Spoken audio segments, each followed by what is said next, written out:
focus.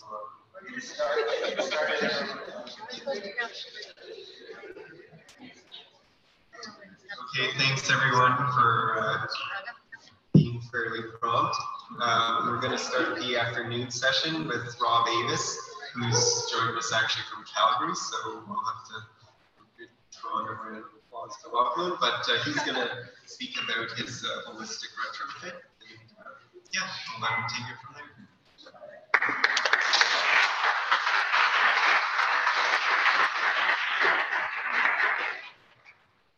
Jeff, that's great. I hate speaking after lunch because everybody falls asleep. So if I catch you falling asleep, I'm going to call you out, or I might get you guys to take some deep breaths. So this morning, I just wanted to pick up on a couple of words that I heard this morning. I heard the word scale.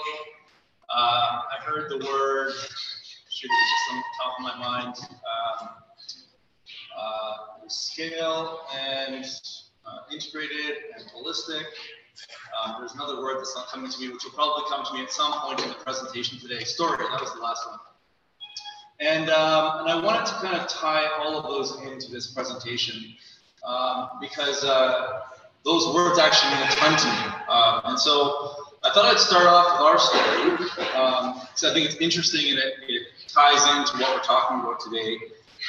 And then I thought I would go through a little bit of a definition on permaculture because, in my opinion, there are very few people who understand what that word means. Okay, it means so many different things to so many different people. But if we go right back to its original definition, I think it'll help us to get a better sense of what all those words are that I just spoke about, that you guys, the speakers this morning, spoke about. So I'm a mechanical engineer. Before I was a mechanical engineer, I was Charlie in the chocolate factory.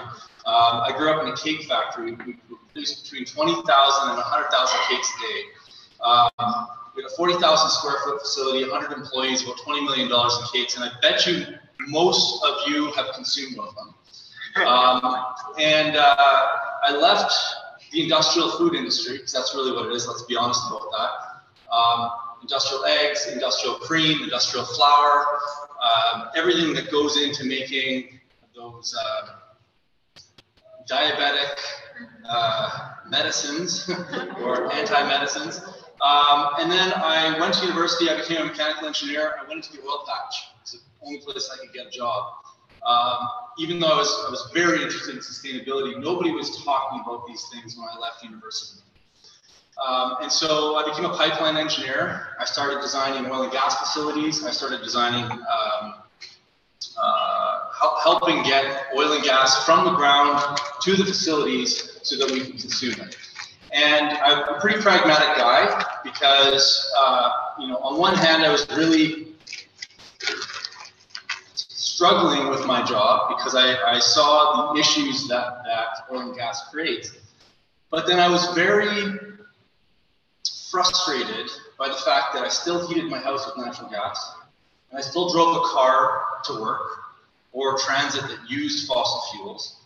And so how could I be criticizing the industry that I was supporting as a consumer? It didn't make any sense. It was a paradox. And in fact, it's amazing how often I find myself in conversations where people are so mad at the oil and gas industry, but they're still using the products that it produces. And so I remember one day getting an email from a friend which had a 5-minute video in it of this guy named Jeff Locken, who ended up becoming an instructor of mine, who had taken a piece of land at the lowest place on earth, the Dead Sea Valley, hypersaline soils, desertified, very little capital to work with, and he completely turned this thing around in a short period of time. And I remember as an engineer, because we're all nerds as engineers, it's a very strong Darwinian selection process that happens in engineering school, taking out my calculator, and it's like, okay, well, if the average man lives for about 73 years or something like that, and there's 8,670 hours a year, I've got about 600,000 hours of life energy left on this planet. I've burned through about a third of them. What am I going to do with the last 2/3 of my life?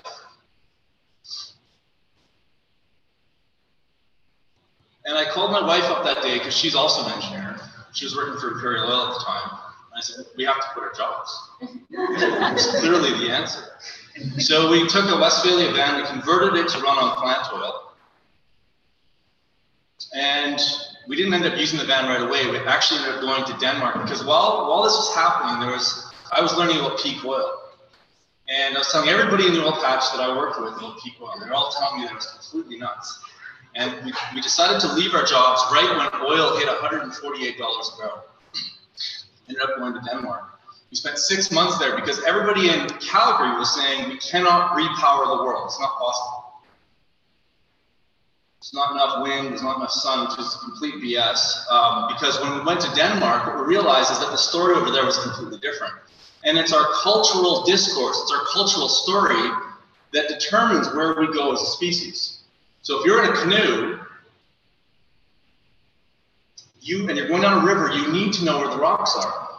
But if you focus on those rocks too much, that's where your canoe is going to go. You've got to focus on the channel that your canoe needs to take so that you don't end up on the rocks. And because everybody in Calgary's job depended on that cultural narrative, there was no other alternative to be discussed.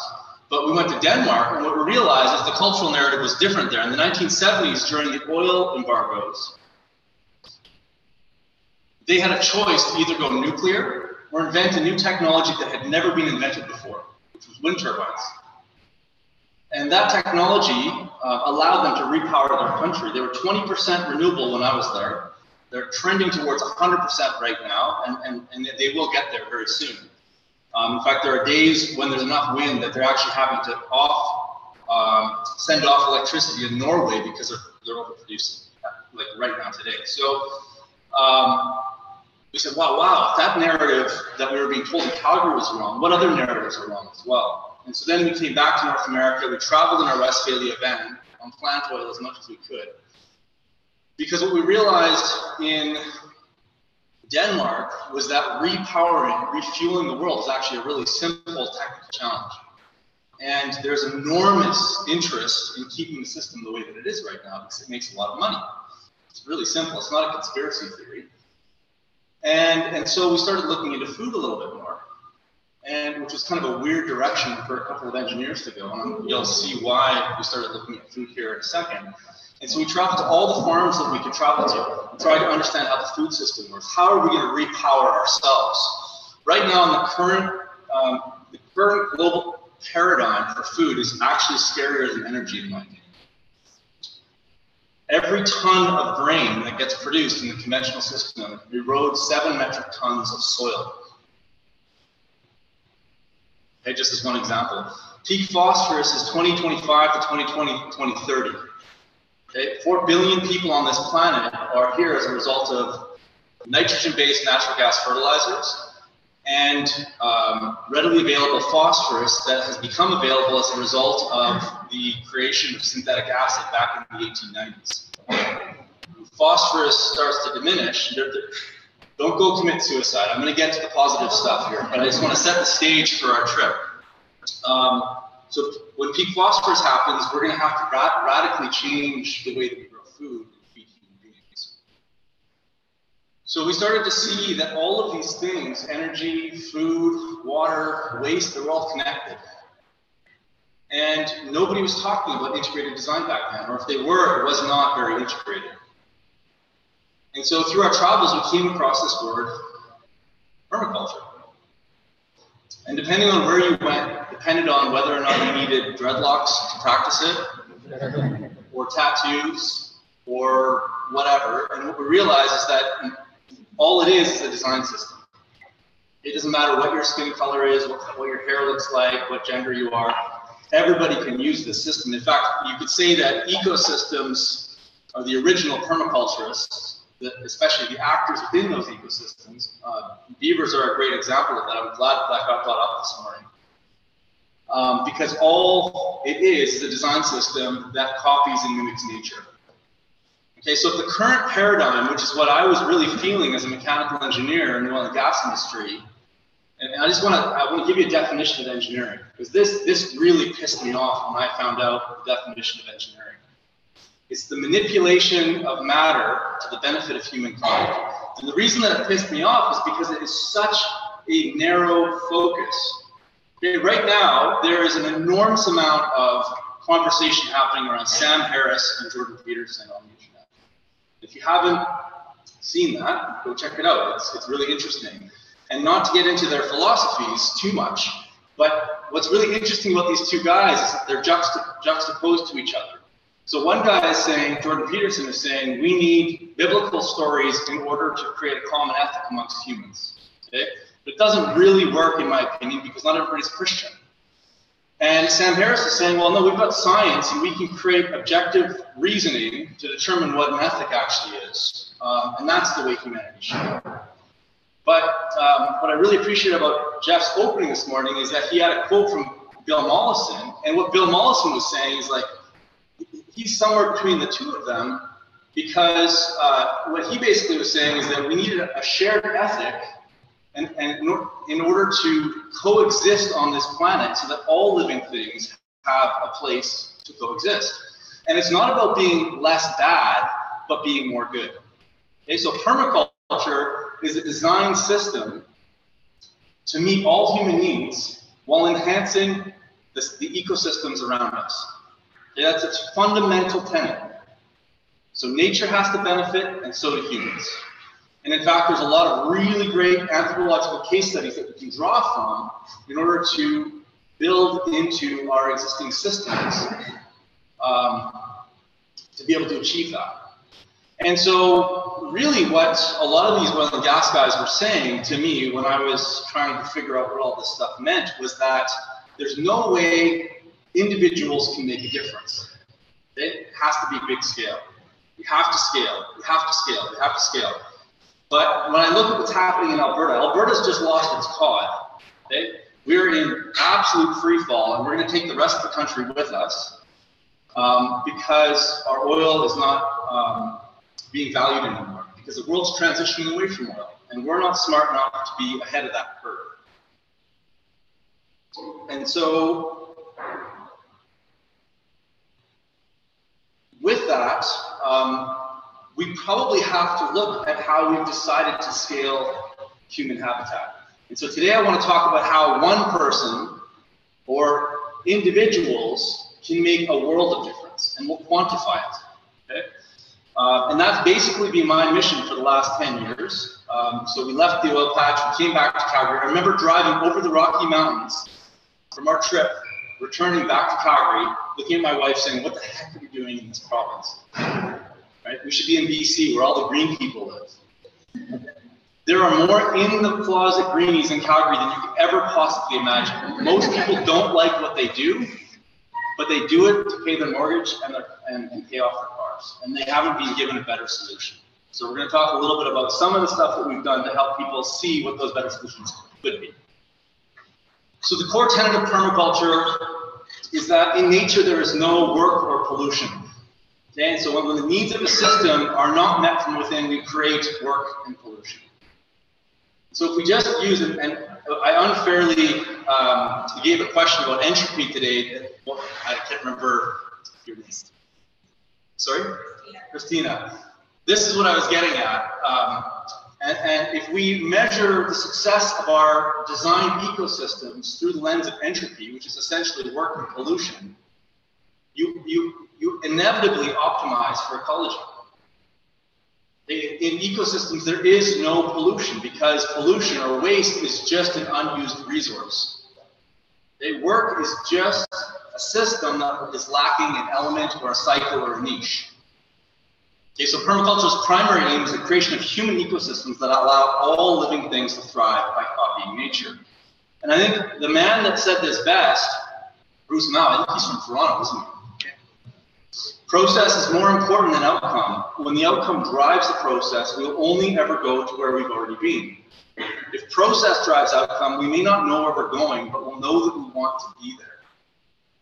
And so a lot of times we focus on specific elements, specific design ideas, and we just say, well, it has to have a solar panel, or it has to have rainwater harvesting, or it has to have a passive solar greenhouse, or it has to be a low energy building. Versus really taking enough time on the front end in the diagnostic phase to really understand the situation that we find ourselves in, and setting those initial goals properly, and trusting in a process to take us out the other end so that we know that we actually want to be there. And that's what I really love about this diagram right here, is that every time I take on a design project, it doesn't matter who the client is, whether it's myself or somebody else, I actually don't know where I'm going to end up going. I have to trust in my process. And so the reason I'm showing this is that permaculture was the first design process that I ever found that allowed me to find integration points between water and waste and energy, community, and food, and all of those things that clearly needed to be thought about in a very deliberate way in order to create habitat that wasn't just slightly worse. Okay? That was better. And so I apologize for the next slide. This is not you're probably going to lose respect for me as an engineer because it's not scaled properly. However, my justification for it was that I don't actually have the specifics on the top there. I did a research project not that long ago, and I took a lot of conversations to get the city of Calgary to acknowledge this. It turns out this number is a pretty good heuristic for most cities, but 30% of the energy that a city consumes, so the city of Toronto or the city of Calgary, and I'll use Calgary as an example so I can speak to it, goes into the removal of wastewater, so sewage, managing stormwater, and providing potable water. That's unbelievable. So my next project is to actually figure out what that means in terms of gigajoules. I'm trying to display just a small percentage of a human footprint per capita here. This blew me away. This is the first time that I've ever actually quantified it in terms of gigajoules. It's funny how as engineers we have all these different units. We've got BTUs and kilowatt hours and gigajoules. And most of us get these bills at the end of the month and we don't really know what they're telling us. So what the heck is a gigajoule? And so I thought I would give you a little bit of insight with regards to what a gigajoule is. And I guess you guys don't pay for things in gigajoules, right? So in Alberta, our natural gas is sent to us in gigajoules, and our electricity comes to us in kilowatt hours. And our gasoline gets sold to us in liters. And it's like, oh my gosh, like no wonder engineers can't even wrap their heads around this stuff sometimes. So 1 gigajoule is 277 kilowatt hours. 1 kilowatt hour, to generate 1 kilowatt hour is about to generate 1 kilowatt hour would require an Olympian operating at full bore. So imagine, I don't know if you know those CrossFit bikes where you're having to do this, bike and pull at the same time, and there's a giant fan there that's blowing air at you, which is supposed to make you feel better about how bad you feel. Anyways, if you had an Olympian on one of those things going full bore, he'd be able to generate 1 kilowatt hour in 10 hours. Because an Olympian will put out about 100 watts of energy. So 100 watts times 10 hours is about 1 kilowatt hour.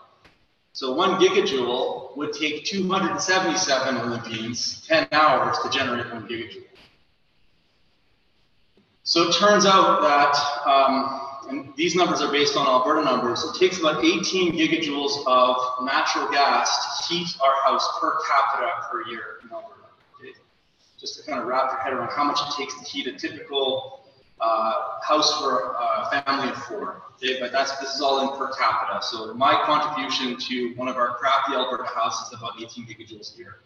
The electricity is about 10 gigajoules per year per capita. And our domestic hot water is about 0.47. Okay, so very little. And in our house, it'd be even lower than that because we don't shower very much. But what blew me away is that to feed a human being in this culture, in the Western culture in North America, it's 55 gigajoules. To wrap your head around that, a small, like mid-sized vehicle that drives 30,000 kilometers a year will use about 55 gigajoules a year. Okay. One human being needs the same amount of energy as a car driving 30,000 kilometers in 1 year. And this is because every calorie of food we produce in our society requires between 10 and 20 calories of hydrocarbons in order to produce it. If we were all coyotes running around trying to chase after our food and we had to use even more than 1 calorie per calorie of food that we consume, we'd all starve. So if peak oil is true this year or in 50 years from now, and our agricultural systems are built around the use of fossil fuels, specifically nitrogen, in order to produce ammonia through the Haber process, or phosphorus through the use of soft rock phosphorus or superphosphate, we are going to have a massive famine sometime in the next 100 years. And the reason we're going to have a massive famine is because we are not thinking about human habitat through the lens of integrated design. So the last half of my presentation here is going to be, because I'm probably getting close here, right? 5 minutes? Good. So here's how one family or one person can have an incredible effect. And this is the kind of wrap up here, but we can deal all of our sewage, like we'll deal with each liability simultaneously or one at a time. So phosphorus is elemental, it's atomic, meaning that it's on the periodic table, which means it can be recycled indefinitely. We don't have a peak phosphorus problem, we have a nutrient cycling issue. So sending our sewage away was a great idea for human health, but it was a terrible idea for keeping nutrients in cycle in the system. And so to deal with that, we can actually create systems that cycle our human waste. This is my property in Calgary right here. And I did actually have a grey water system until I got busted and then got a court order to cease and desist. I stopped showering after I no longer had a grey water system. Showering was wonderful when I knew that I was watering my carrots. So our nutrient issue, our nitrogen and phosphorus issue, there's no shortage of nitrogen and phosphorus on the planet, but we're going to have to start cycling them. We have to keep it in closed loop systems. 95% of the rainwater that falls on this property, and it's a 5,000 square foot property, not a 5,000 square foot house. 95% of the rainwater that falls on this property is infiltrated into food forestry, backyard gardens, or rain tanks. There's only 2 places that I missed to get the rainwater out, one of which is I can still capture it if I do a little bit of work.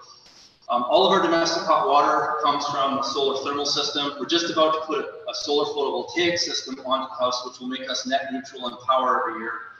We retrofitted all the walls in the house so that we use about 90% less energy than we did prior to. Most of our vegetables and fruits from about, I'd say, middle of June till, depending on the year, October 1st to the middle of November, come out of our tiny little backyard garden and passive solar greenhouse. And then the remainder of the food that we consume on an annual basis comes from local farms that are running what I would say carbon negative farms. They're actually putting carbon back into the soil based on how they're running their animals. And I mean, this is actually a blog. You guys can go and look at all these different elements here. But ostensibly, we're dealing with sewage. We're dealing with the stormwater liability, where we could theoretically be capturing all of our own potable water to reduce that 30% number we talked about. We're able to capture thermal energy, first by reducing the amount of thermal energy that is lost out of our house, and secondly, by the capture of additional thermal energy with some additional technology that we can install onto our house going forward. And most recently, we just added meat rabbits onto our property, and so now we can actually turn all those nasty weeds into rabbit meat and chocolate bunny eggs that our carrots really like to consume. As a result of that, this is the front of our property now, and it's unbelievable how many people. So that little window up there at the top right-hand corner, that's my little spy window. You'll notice that on the front of our house, I have that thing called a fedge. It's a fruit hedge. And I pretty much never get to eat any of the cherries off of this property because everybody else steals them from me, which is actually why I put it there. And that sign says, growing your own food is like printing money. And so people see that, and then they see all these cherries, and of course they're going to eat them. We've got apples and sea buckthorn and rhodiola, which is a medicinal, mint, currants, saskatoons, cherries, chums. There's probably 50 different species in that front food forest, which was previously a lawn. It harvests all the rainwater off the roof. You can see we've got light tubes going into the attic. We re-insulated the attic to be R100. All of our walls are R30. We have triple pane windows on there. The backyard, we created, one of the things that I think is really important in these systems is to create human spaces. So we have a bread oven in the backyard.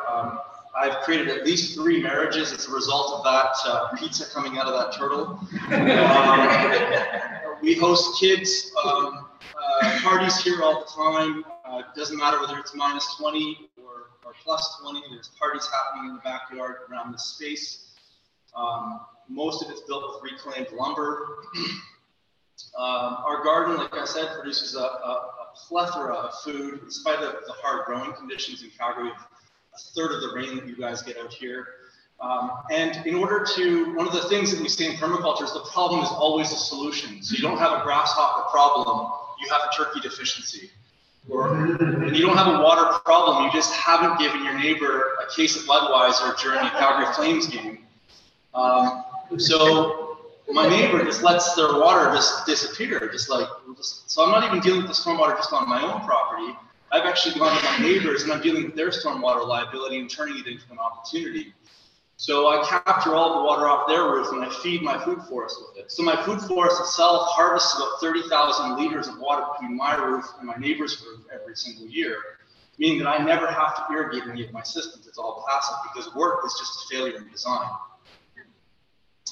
Even our human spaces have built-in functions. So everything that we do on a permaculture system serves multiple functions. So this patio, which used to be lawn, is now a rain tank. And not only is it a rain tank, but it's also a collection surface because we've tilted the pavement such that it gets picked up in the scupper. And then right in front of it, we have a bench, which is where all those marriages form, right beside the cob oven. My kids have even turned parts of the backyard into tobogganing hills, and generally speaking, they just think it's normal to go outside and have all of the stuff you need to be able to make an omelet available to you on your slippers. And so I really appreciated the emphasis on rewilding our city spaces. I think it's super important. I think it's really important that if we look at the amount of energy that's embodied in our food, that we don't just fill our spaces up with natives. We actually also have to fill up our spaces with plants that we can use to meet our needs. Because when we don't meet our needs within our system, we create energy and pollution by outsourcing our problems to faraway places. So when you look at the humanitarian cost of buying vegetables from Mexico, not to mention the nutrient and the energy issues, those are not issues that we can just walk away from, because the amount of energy that it takes to feed one human in North America is more than it takes to heat our buildings. So our sewage systems have to grow our apples and our pears, and our gray water systems have to grow our vegetables, and our houses have to be harvesting energy and keeping that energy within them. And our human spaces have to create community and connection as well, both with ecology and with each other. And the last thing I'm going to leave you guys with today is that we are not going to change the world by scaring people into it. It has to be more fun, it has to taste better, and it has to be more inspiring if we're going to create a new paradigm that's actually going to propel humanity towards the future that we so desperately need. And we can do it right outside our backyards. Thank you.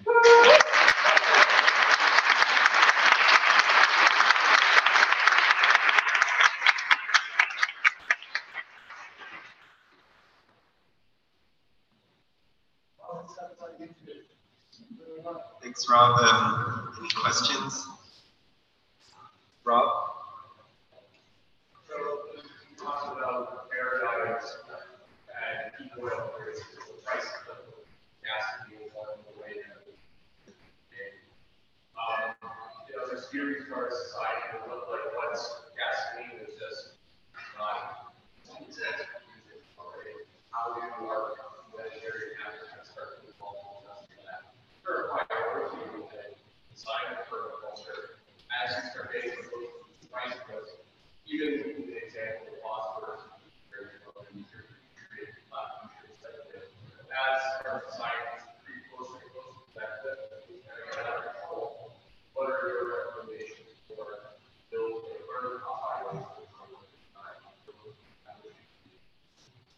So as we reach some of these core global liabilities, how do we prioritize?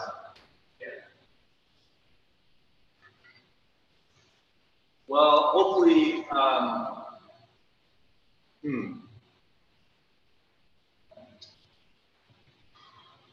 mean, that's a monster problem that you're asking about. I think that if we look at some other case studies around the world, Cuba comes to mind.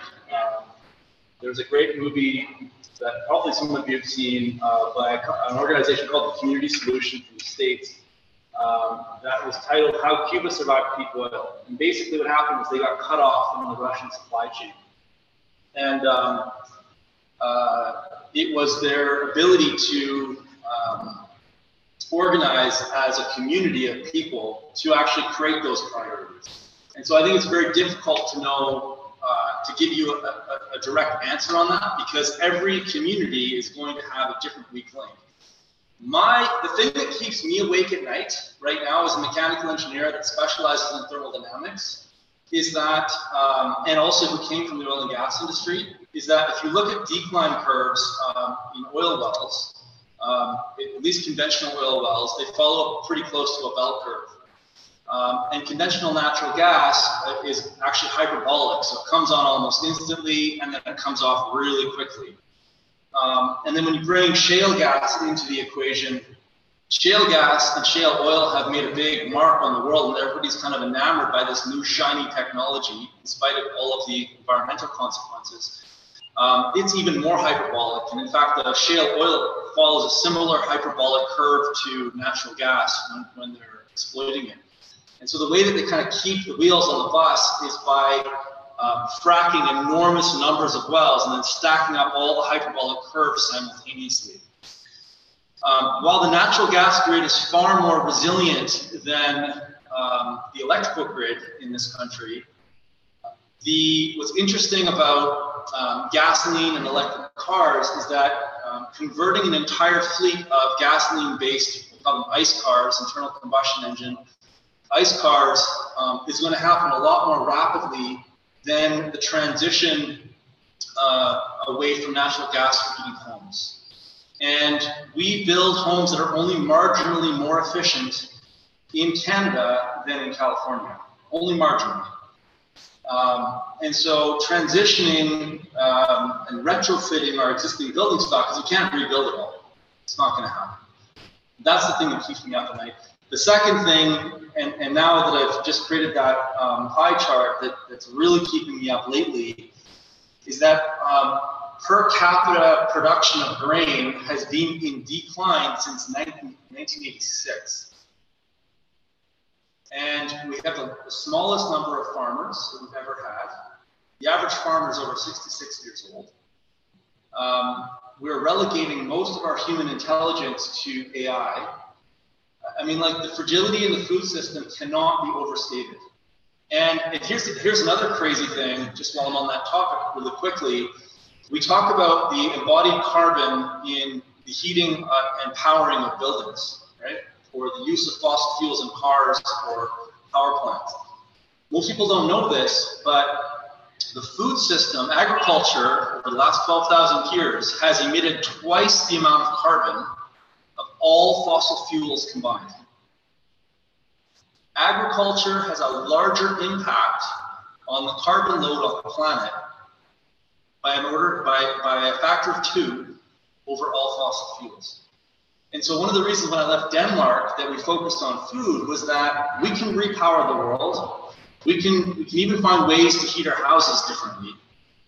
But if we don't figure out how to refuel ourselves, it's all gone. It's all lost.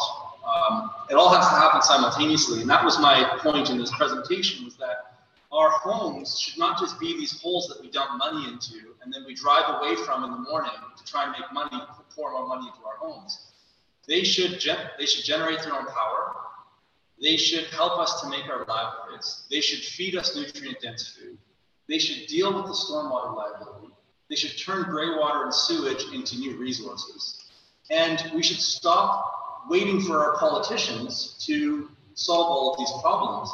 The problems should actually be solved, at least partially, from the bottom of pyramid up. And they'll follow us once we start to change our habits at a lower level. That was a long answer, sorry for that.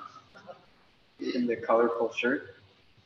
What would you say to something like a lot of conventional agriculture? You say that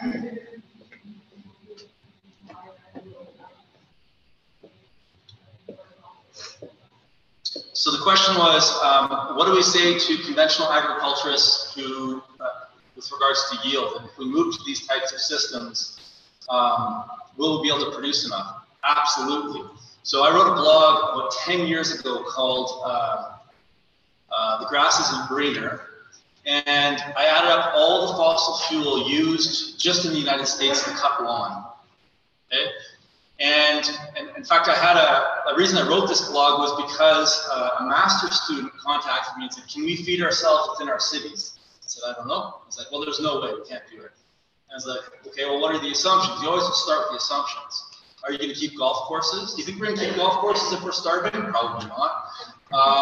And like, what if fossil fuels get really expensive? Are we going to continue to cut? So you throw all those assumptions out and just look at the number of acres of lawn. Turned out that we're using enough fossil fuel just to keep the lawn going in the States to drive a Hummer around the planet 21,000 times.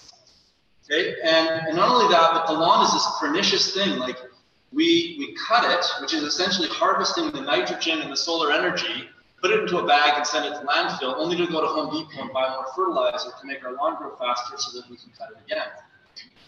So if we actually just reallocated, I did another calculation. I said, if we all converted our front lawns to grow wheat, which we would never do, we would do food forests and ecological systems that bring in insects. I have the most insects on my property of any property on my block. Okay, they're always hanging insects and bugs and birds and everything.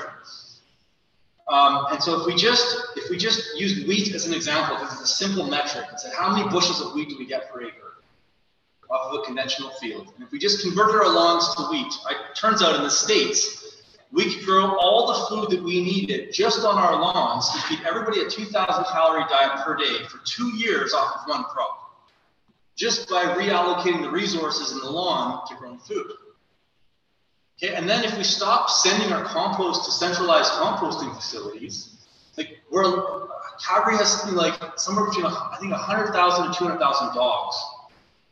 You think about every calorie of food takes 10 calories of hydrocarbon, and we're feeding dogs as well, but we're not allowed to have chickens, right? We're not allowed to send our compost into our chickens. Eggs as a commodity are only a thing since we banned chickens from cities. Like everybody used to have a small flock of chickens, and compost wasn't a problem. It was an opportunity to turn it into meat, feathers, and eggs, and some labor in your garden. Remember, there's no pollution or work in the system. It's just a lack of elements. We're more happy to breed rats in a landfill and like deal with that problem than trust in people's ability to deal with chickens on their own property. So we're scared of avian flu or a whole number of other things. That's a whole other 30-minute presentation. So, and one more question, Andrew.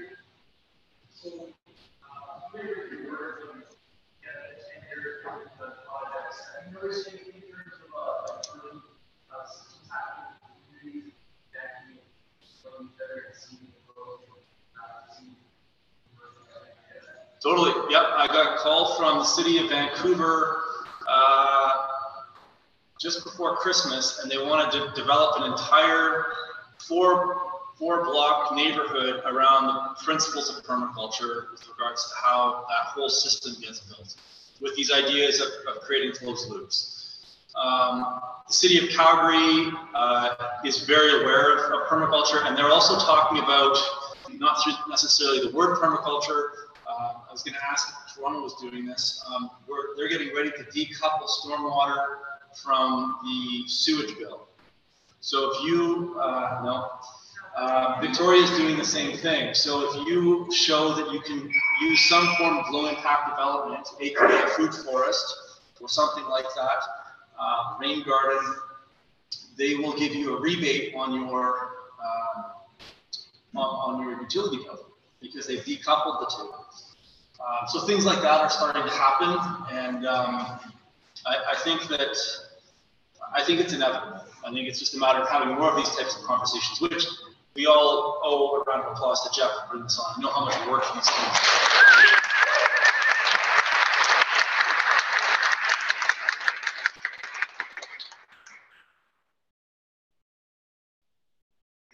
That was a great presentation.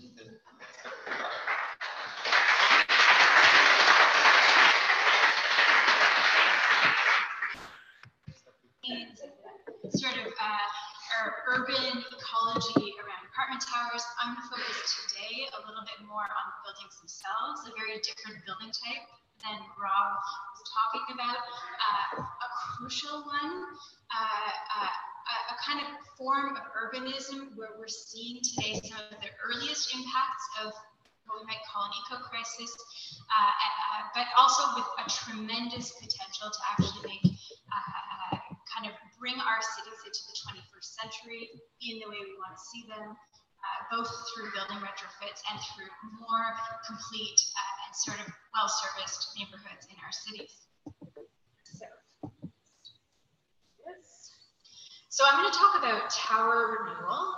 Tower renewal looks at this building supply, this building stock, which is concrete block apartment towers that were built en masse across Canada between the 50s and the 80s. It today forms the backbone of our affordable housing. It is where a lot of our purpose-built rental lives, and it is crucial to the way our cities work. So this is what I'm going to talk about today. How did we come to have the massive number of towers that we do? There are almost 800,000 households living in this era of apartment tower across Canada. 1 million people live in this is a kind of apartment tower housing in the Greater Golden Horseshoe. It is crucial to our cities, and it's not a mistake that we have so much of it, or an accident. So after the war, the CMHC actually began to sort of incent, both through supply side subsidies and tax treatments, the massive building in the private sector of purpose-built rental. It was built here according to the best principles of modernist living, that is to say, the tower in the park, which was bright, breezy, modern apartment housing, surrounded by a kind of by trees, by open space. It was actually built on sort of European planning principles, but built, interestingly, with North American property lines. That is to say, whereas in Europe, maybe 20 towers may have been built together with a big open space connecting them, and in North America, we built them, but divvied them up into parcels, individual parcels owned by the private sector, which has created a whole other set of kind of complexities surrounding its the kind of modernization of this housing. But at the time, it was very sexy, and so these are ads from the kind of 60s and 70s, and it's not unlike what you see today with our condo ads. This is how people wanted to live. The Jetsons had landed, and we were sort of building it en masse. This is in the GTA. So you can see the red line is actually the multi-unit residential housing that was being built. And it was being built en masse much more than single family housing, which is in blue, up until the 80s when that shifted. Tax treatments and a sort of cultural shift towards home ownership, people started building houses. And then recently, you know, in the 2000s until today, you can see now we're building high rise again, but this time condos, not necessarily purpose-built rental. But at a time when we think of mass suburbanization, the kind of sprawl of single family homes, here in our region, we were actually building high density inner suburbs, and that is unique. So one of the earliest people to notice how unique that was Bucky Fuller of the Geodesic Dome fame, who came to Toronto in 1968 and said, well, this is a kind of form of urbanism that we just don't have in the United States. And in fact, it was quite unique. And he says here, this is a type of high density suburban development that's far more progressive and able to deal with the future and the endless sprawl of the US. And that's played out to be quite true. And in fact, this mass amount of housing has allowed us to grow, to be the country we want to be an inclusive place to welcome new Canadians. And it is crucial, in fact, to the future of our urban centers. Just one last comparison, because I don't know that we often think of ourselves as a high-rise city here in Toronto. Sometimes you think of Toronto, you think of the annex sort of Victorian houses. In fact, we are much more of a high-rise city. So on the bottom, you have Chicago, where the red dots are the sort of high-rise housing concentrated in the downtown. On top, you have Toronto, where you say, actually, our high-rises are largely a suburban phenomenon, and again, completely unique. So about 10 years ago, we started to do some beam counting on this, realized that there were 2,000 apartment buildings in the Greater Golden Horseshoe alone, providing almost half of the region's affordable housing, right? Understanding its place in our urban context as being crucial to an affordable, inclusive, and diverse city. But in fact, this is not a Toronto phenomenon alone, and this kind of housing is being built all over the country. And this is something we recently did with David Polchanski's group at the University of Toronto, trying to understand where across major municipal areas high-rise housing is. How you read this is that the dark is sort of pre-1980, and the lighter blue is actually new condos being built after 1980, et cetera.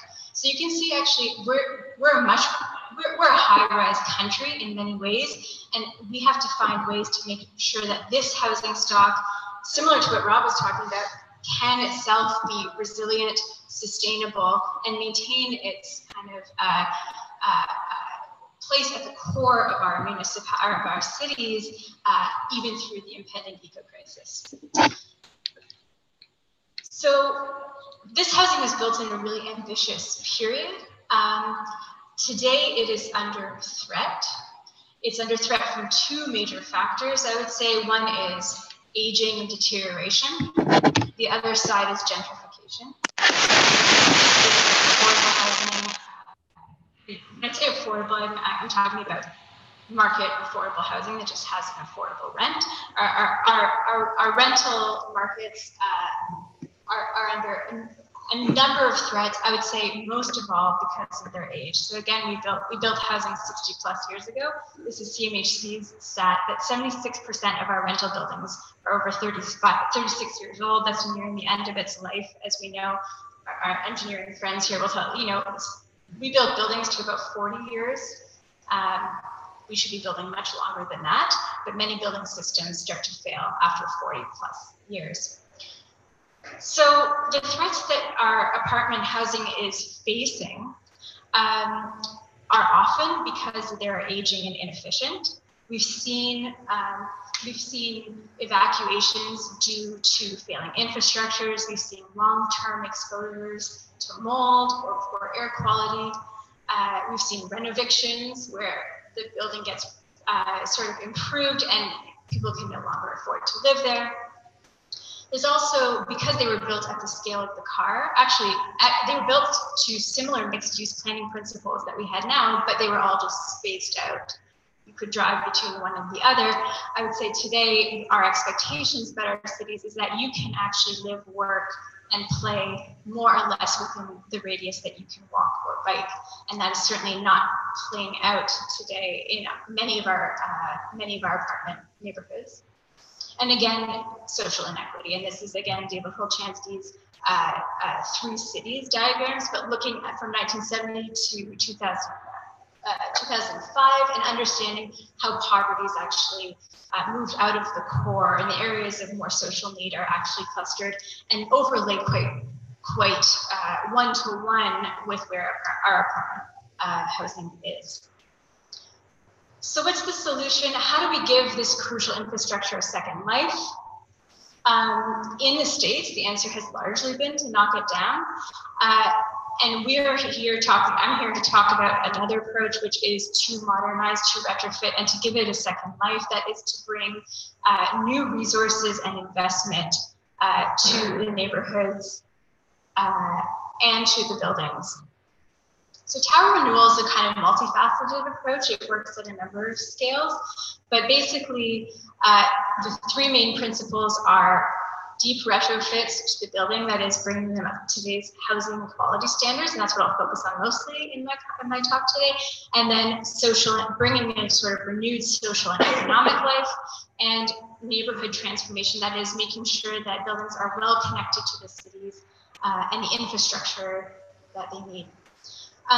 We're a sort of unusual outfit, so I'm an architect with ERA Architects, and we do sort of we do the retrofits of apartment buildings, but we also found in 2009, we established the Center for Urban Growth and Renewal, which is a nonprofit that does advocacy and primary research, and in some cases implementation.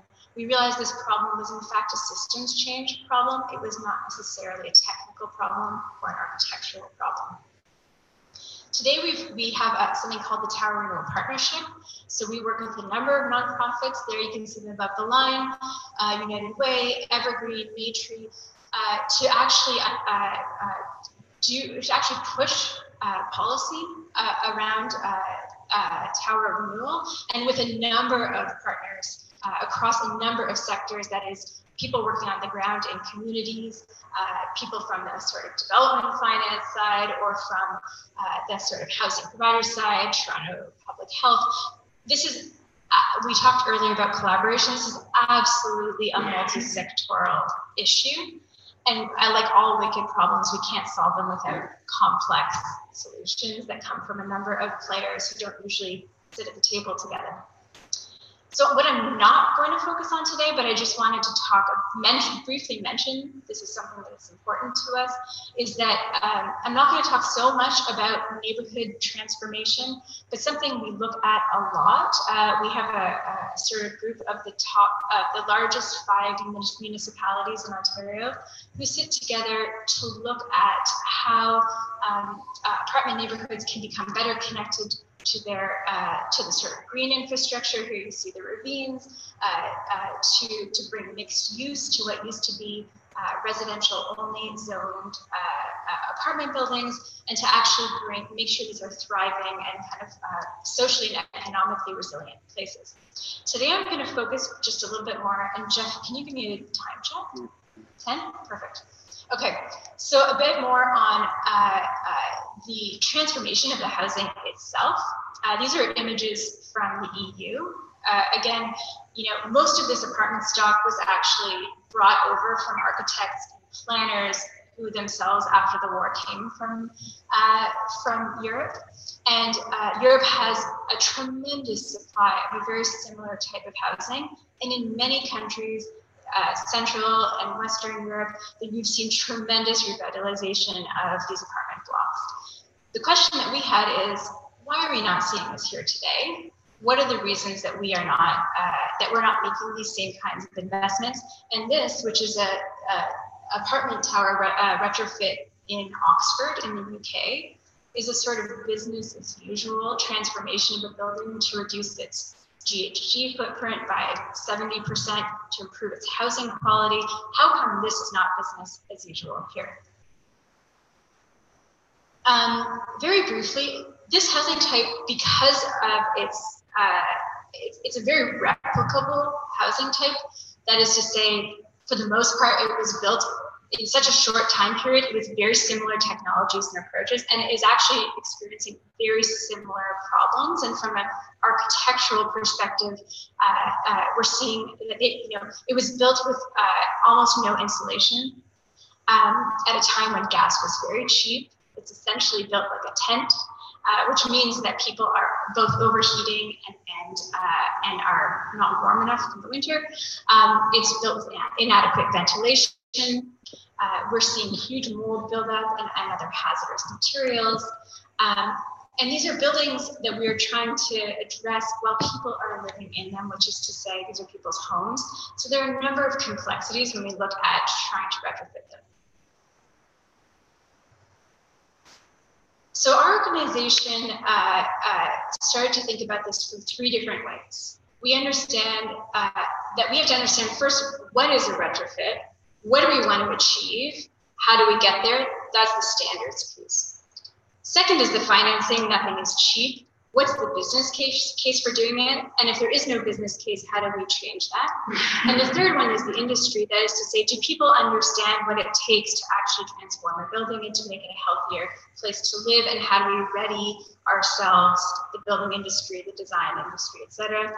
And then the thing that ties it all together is stewardship. That is, who is actually taking responsibility, both for let's say a one-time construction job, but also in the long term for its maintenance and advocating for the housing quality that we all wanted to have. So one of the things that we found we had to do for ourselves was define what we meant by retrofit. So of course there's a GHG factor. I think that we can all say today that greenhouse gas reduction has been driving a lot of policy, a lot of decision making. And we identified here a sort of spectrum of retrofits, going from a sort of light touch to a deep, very deep retrofit. Rob was talking about reducing GHG emissions by 90%, and at the top of the spectrum, that's what we're seeing is possible. Trying to quantify the impacts of that. Well, okay, how does that align with our policy objectives around climate change? What impact does this building stock have at a national level? So that's to say here, looking at the almost 800,000 households living in this housing type, if they were all retrofit to the top level, we can see almost a 3 megaton reduction in GHGs. That's not insignificant when we look at our goals. We can also see a shift in policy thinking generally. The city of Toronto has developed a guideline that says every single building in Toronto will need to be retrofit by 2050. Every building. The average will be 40% GHG reductions, and this building type is pegged for 50% because we know we can do better there relatively easily. So the pressure is on, and I think we can all agree that GHG reduction is critical to the impending eco-crisis. One thing, though, that I think we've come to understand more and more is that driving retrofits through energy performance, while that's how often how business decisions are made, and that's how policy decisions are often made, is really not the right starting point, and that we actually have to start with housing quality. It is possible to reduce a building's energy impact while making a place a much worse place to live. That being said, there are things like ventilation, like thermal comfort, like giving people control over their own rads that are absolutely crucial to pair with GHG reductions. And we've seen in the absolute worst case scenario, and this is the Grenfell Tower, the disaster that happened in the UK, where a recently transformed tower, which was clad in highly combustible material, caught fire, and many dozens of people lost their lives. This image is not to scare us, but to say that we have to actually, this is not something that can be taken lightly, and there are many more slow burn crises that are happening in inadequate housing every day, whether it be mold exposure, whether it be poor ventilation. One of the things we've done over the past few years is look at our building code, which is not built for retrofits. Building codes don't adequately address the path that a retrofit needs to take to keep it safe from a number of perspectives, in particular ventilation, in particular condensation. We compared our building codes to German building codes, where they have been mandating retrofits for 25 years, and tried to understand where some of the gaps might lie. This piece of research is allowing us to is actually happening in tandem with a similar study that is happening. So the BC, Vancouver, actually, the city of Vancouver has its own building code, and itself is actually looking at a building code for retrofits. Similarly, the federal government is starting to think about what a retrofit building code might need to look like. I'm being told I'm running out of time. I'm going to skip through quickly. I think the financial issue is crucial here, and I think it's one thing that we haven't talked about enough today. That is to say that doing the right thing does not always make business sense. That is to say, a values-driven approach may require an extra or a different kind of investment, and that is certainly the case here. And much of our work has been around understanding what kind of incentives or regulations are needed to actually shift behavior on a system scale. Looking at other systems who have done so. The National Housing Strategy has been a huge game changer from a financial perspective in a Canadian context, and for the first time talking about housing rights as human rights. I'm going to skip some of the material here about the shifting the industry, that is to say, bringing products and techniques and materials to our local context. I think this is absolutely crucial. And one thing that we're doing is working with industry and residents to say, what is it to work in people's homes while they're living there? And what kinds of best practices do we need to develop in order to do that in a respectful, efficient, and sort of the least disruptive manner possible? There are a number of projects that are now underway. After 10 years of shifting thinking, we're beginning to see early adopters take massive risks in the sense of being the first to try new things. And I think I just want to end here on a fantastic project that we're lucky to be working with the city of Hamilton on, which is set to be the first passive house retrofit of a multi-unit residential building in North America. It will provide affordable housing for 150 seniors units, and it will provide a tremendous community reinvestment in an area of Hamilton which is set to gentrify down by the harbor. It will lead with a kind of ultra low energy, affordable housing. So these are the kinds of examples we're really excited to see. The culture is shifting, and I'm so pleased to be talking here about affordable housing in the context of the eco crisis. It is in our most vulnerable populations across the world that the eco crisis will manifest itself first, and that is where we have to put our first efforts. Thank you.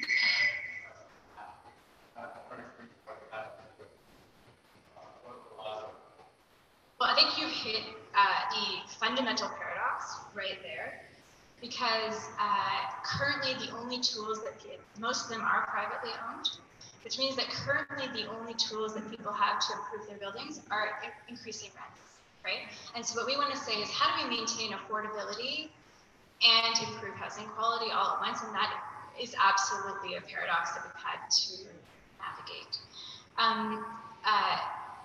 The current answer is a mix of finding tools that allow people to make changes, but that require them to maintain rents where they are, but ultimately regulation, right? Ultimately, if everyone is required, and this is where the culture is shifting, and this is where most Western cultures have already shifted, if everyone is required to bring the performance and housing quality of their buildings up to a certain level, and is not permitted to raise rents or has laws around rents raising associated with that work, we are going to see a tremendous culture shift. And this is what has happened in the Netherlands, in Germany, really across the world. And I think we are on the cusp of that here.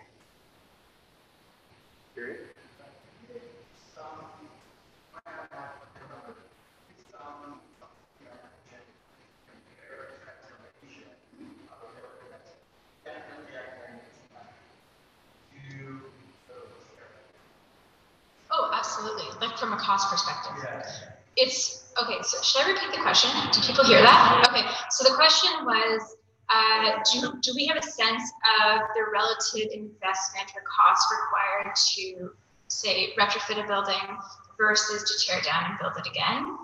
And the answer is a third of the cost, right? So we've done those numbers, and I super quickly passed by that slide, but essentially, it's about a third. That being said, a third is still outside the business case for most people who are probably investing, a third of that, maybe that has energy payback, right? I think it's really important for us to understand here why people make the decisions they make. Sometimes you make a personal decision because it's the right thing, because you see value in it. When we're talking about multi-unit residential housing, there are other decision-making processes that make it very complex.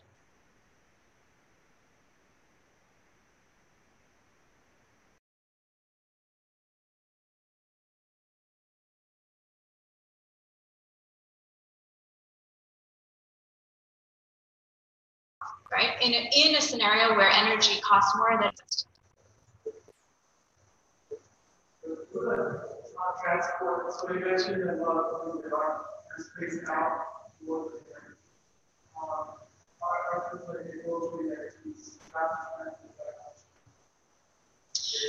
Yeah, I think it will, and I think we have to be careful in many ways that it doesn't change too quickly and gentrify, right? We're talking about loss of our affordable rental to deterioration, critical, but to gentrification, equally critical. Where rapid transit lines are planned in Toronto's inner suburbs, we can already see the culture, the economics of places changing. And there are going to need to be, and there already are, sort of community-led and also, I would say, regulatory processes in place to ensure that not only are we not losing value, like critical affordable housing, but that we're not losing local retail, that we're not losing cultural value. I think the crux of tower renewal is to say, how do actually we enable communities to thrive and become and maintain their vibrancy, be socially and economically vibrant places, reinvesting in them without pushing the people who've made those places so critical out of the way. And so certainly, there are a lot of people working on this problem in many different spaces. The community benefits networks that are incredibly strong here, looking at, I would say, certainly from a municipal planning perspective, you can see how secondary plans try to make sure that people are not being displaced. But I don't know that people have found the right tools. And so I'm not really talking about development here so much, but I'm talking more about retrofit. But I think where we see development pressures, all those things are absolutely at risk. Okay, I think we'll wrap up. Sorry, we'll take a little short break, just get some more energy going. We've got one more speaker and then a round table with the speakers, and then a non-conference. So there'll be a rapid conference, so that'll be fun.